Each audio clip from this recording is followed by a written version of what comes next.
Almost 3,000 people were shot in the city of Chicago last year. Men, women, small children, sometimes alone, sometimes in groups. Many hundreds of them died. Not a single one of those people received anything like the attention the media have lavished on a relatively minor assault alleged by the television actor Jussie Smollett. On the other hand, none of Chicago's 3,000 shootings was even half as useful as Smollett's story. His story had everything.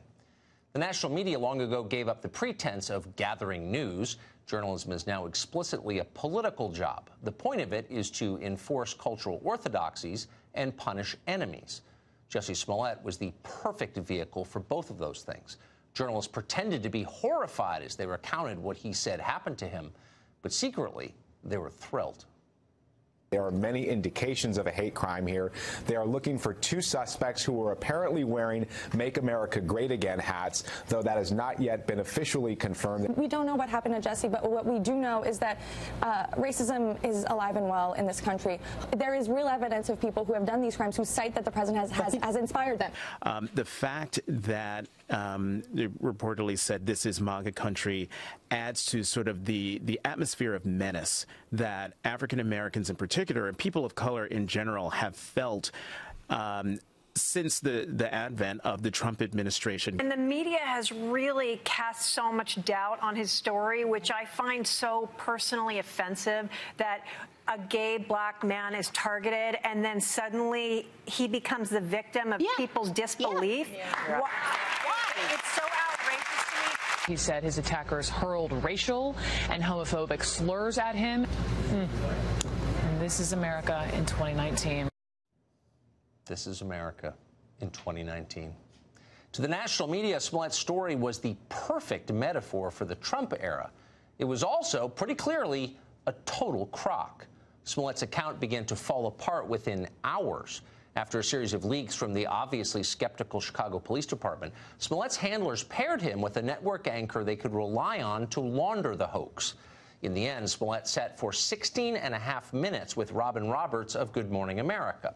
Roberts surely knew there was ample evidence that Smollett was lying, but she decided to ignore that. Instead, Roberts colluded with him.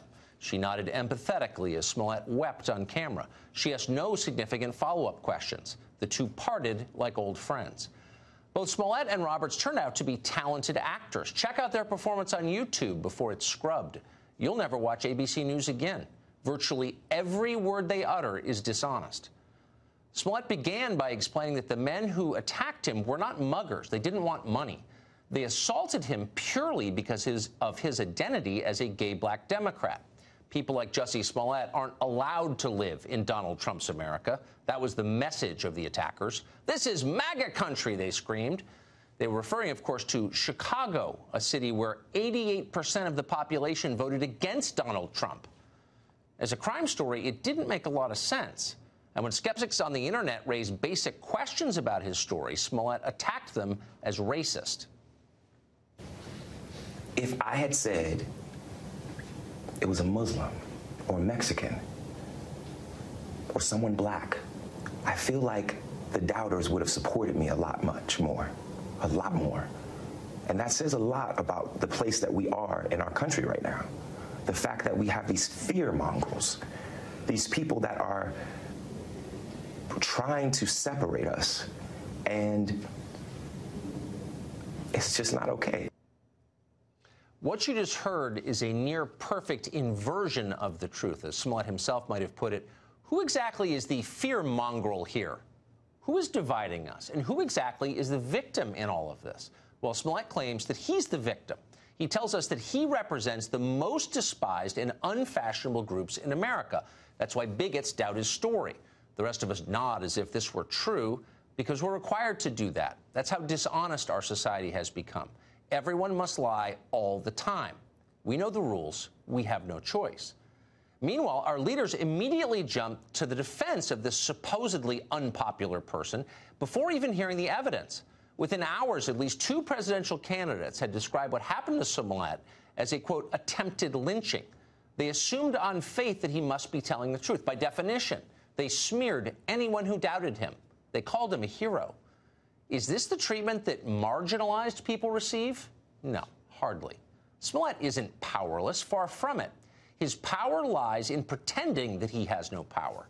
In fact, Jussie Smollett and his promoters are the aggressors in this story.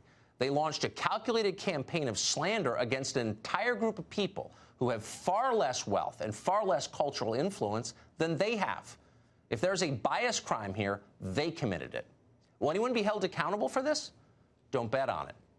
In 1987, Al Sharpton introduced the media to a young woman called Tawana Brawley. Brawley had an awful story to tell. She said she'd been viciously raped by a group of racist white men and left in a garbage bag. She was covered in feces with racial slurs scrawled on her body. The Brawley case dominated headlines across the country for more than a year, and it bitterly divided New York City along ethnic lines. People hated each other because of what Tawana Brawley said happened to her. But it was all a lie. After conducting hundreds of interviews, a grand jury declared the entire story fraudulent. None of it actually happened. Brawley fled the state. A judge ordered Al Sharpton to pay for damages for accusing innocent men of rape. That should have been the end of Al Sharpton's career, yet just the opposite happened. Before he promoted Tawana Brawley's lies, Sharpton was best known as a small-time hustler, an FBI informant from Brooklyn, a man who'd once been James Brown's road manager. After he perpetuated the single most destructive racial hoax in memory, Al Sharpton got a promotion. He became a world-famous civil rights leader. He ran for president. He became a policy advisor to Barack Obama. According to visitor logs, Al Sharpton was invited to the Obama White House more than 80 times. He got his own show on MSNBC, which he still has. Sharpton has never apologized or even acknowledged the harm he did to this country by lying about Tawana Brawley. No one has forced him to. The lesson of Al Sharpton was clear to everyone watching. There are no penalties for hate hoaxes. There are only rewards. Not surprisingly, there have been many more since. The incident escalated dramatically after the 2016 election. The Muslim student in Louisiana who claimed she was assaulted by racists in Trump hats. The Muslim woman in San Diego who alleged the same. An anti-Asian attack in Minnesota. An anti-gay attack in California. A racial attack in Delaware. Racist graffiti at the Air Force Academy. Anti-Semitic threats phoned into Jewish community centers. All fake. Those and many, many more. The much-hyped epidemic of hate crimes you've heard so much about essentially is made up. The premise is absurd. America is not a hateful country. It's the most welcoming place on earth.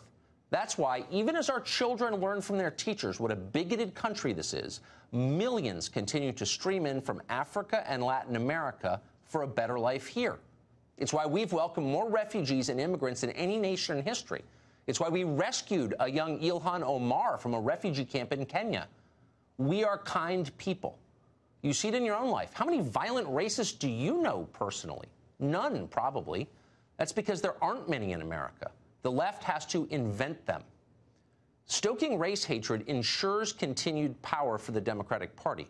Divided populations are easier to manipulate and rule. There would be no Democratic coalition without racial animosity. It's what holds their constituencies together. That's the point of identity politics. It's why they're forever reopening the wound. It's why Al Sharpton is still a revered figure among Democratic office holders. But the cost to the country has been high. Ask the kids from Covington Catholic. For the crime of having unfashionable political beliefs and skin color, a group of entirely innocent high school students came close to having their lives destroyed. That didn't happen by accident. The national media did it. They concocted a hate crime out of nothing. The Twitter mob then demanded that those boys be expelled from school and marked for life. Their parents were threatened. Their classmates were harassed. After 2 days, video surfaced proving that none of it was real. The mob moved on. But what if exculpatory video had not emerged? CNN panels would still be screaming for their blood. You sometimes hear people wonder why the media never seem to learn anything from moments like these, moments when they're exposed as corrupt and reckless. And so the answer to that question is very simple. It never occurs to them that they may be wrong or that they might have something to learn. The media see themselves as teachers, not as students. If you ever tried to put a sleepy 4-year-old into a snowsuit before school, you know how journalists feel about the audience. It's frustrating when children don't understand or obey, but you've got to keep trying. That's how they feel. Listen as that oily media reporter kid from CNN explains that the Jussie Smollett hoax does not in any way reflect poorly on the people who promoted it. Perhaps the questioning was not tough enough on Good Morning America, but ultimately this is not about the media or about politicians or activists or any of the people that might have been fooled. It's about Jussie. Oh, yeah. It's about Jussie. It definitely has nothing to do with any of us in the media who uncritically repeated his lies night after night for political effect. It's Jussie's problem now. That's Nancy Pelosi's new position, too, by the way. Almost immediately after Smollett's story hit the newswires, the Speaker of the House denounced the racist and homophobic attack. Quote, "May we all commit to ending this hate once and for all." Pelosi has since deleted that tweet. She has not apologized for her own role in perpetuating that hate. Pelosi should apologize, and not simply because it's good manners. Hate hoaxes make ethnic groups fear and distrust each other. That's a dangerous thing to do in a country that's becoming more diverse by the day. The only way to prevent future Tawana Brawleys and Jussie Smollett's is for the people who've promoted these lies to acknowledge what they've done, ask for forgiveness for doing it, and pledge to stop judging others on the basis of racial stereotypes. We need to resolve the Jussie Smollett story. We can't just move on to the next thing and act like it never happened, which is their plan. Smollett himself made that point, actually, at the end of his interview on Good Morning America. Watch. I still want to believe, with everything that has happened, that there's something called justice. We've got that in common. Something called justice.